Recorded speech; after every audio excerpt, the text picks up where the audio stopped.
Junior Rajamouli మాదిరి ఉన్నాడు. సుమ్నా అట్టుకు అందులో రాజమౌళి కూడా వస్తాడండి. రాజమౌళి వస్తాడు, 10 ఏళ్ళు మళ్ళీ తొక్కుతాడంట ప్రభాస్ గారి సినిమా. ఇవన్నీ ఊర పిచ్చుక మాటలు, ఊర పిచ్చుక లేహ మాటలు ఎందుకన్నా. ఆ డైరెక్షన్ సినిమా ఇస్ ఎక్స్పీరియన్స్, అర్థమైందా? ఆ ఎక్స్పీరియన్స్ చూడు, నువ్వే చెప్తావు. ఫస్ట్ హాఫ్ లాగ్ ఉంది, లేడుంది అంటే ఇంకా మినిమం 2 గంటల సినిమా అది. ఆ మాత్రం అట్లే ఉంటుంది. ఎక్కడ కూడా అసలు సినిమా తెలుసారా, నాకు తెలిసి మన నాగాశ్విన్ మరో మ్యాడ్ మ్యాక్స్ తీయొచ్చు, దాని తర్వాత వచ్చేసి మ్యాడ్ మ్యాక్స్ తీయొచ్చు, ఇంకా ఏదైనా కొత్త సినిమా టెక్నాలజీ పరంగా స్టార్ వార్ తీయొచ్చు. ఆ లెవెల్లో ఉంది సినిమా. Excellent movie. ఎవరైనా డామినేట్ చేస్తే ఫ్యాన్స్ యాక్సెప్ట్ చేయరు. బట్ అమితాబ్ బచ్చన్ గారు పెద్ద ఆయన కాబట్టి ఆయన ఇంకా చెప్పక్కర్లేదు, ఆయనదే main domination. Kamal Haasan twist, అది నేను రివీల్ చేయదలుచుకోలేదు. విజయ్ దేవరకొండ యాక్టింగ్ బాగుంది. ఆర్జీవి ఏదో చిన్న కామెడీ పెట్టు, బయట ఆయన కామెడీ కదా. బ్రహ్మానందం అంత నార్మల్, ఆయన కామెడీ అంత ఏం లేదు. ఓకే, అక్కడక్కడ కనిపిస్తారు బ్రహ్మానందం.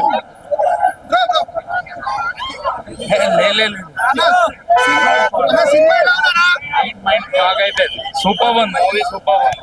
బీజిఎం ఎలా ఉంది? బ్యాక్గ్రౌండ్ ఒక్కొక్క బీజిఎం కి అంతే సూపర్ ఉంది. అది హైలైట్ అండి. ఎక్స్పెక్ట్ చేయలేదు. బచ్చన్ అది ఏం ఎక్స్పెక్ట్ చేయలేము. అది హైలైట్. విజయ్ దేవరకొండ కూడా చాలా బాగుంది. స్టోరీ బాగుంది, చాలా బాగుంది. అది చెప్పలేము కదా, చూస్తే తెలుస్తుంది. ఏం పైరసీస్ నోటు విల్లన్ అవన్నీ మీరు సినిమా చూడండి తెలుస్తుంది.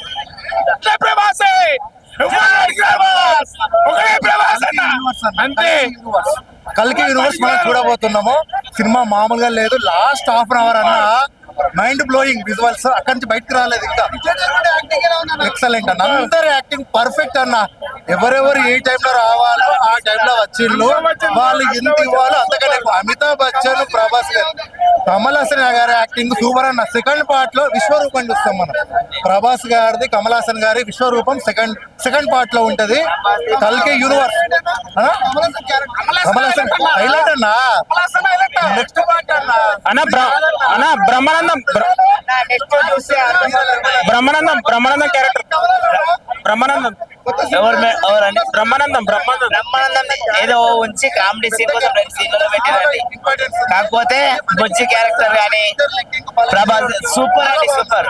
అమితాబ్ బచ్చన్ ఎంట్రీ అన్నిటికంటే హైలైట్. చాలా బాగుంది.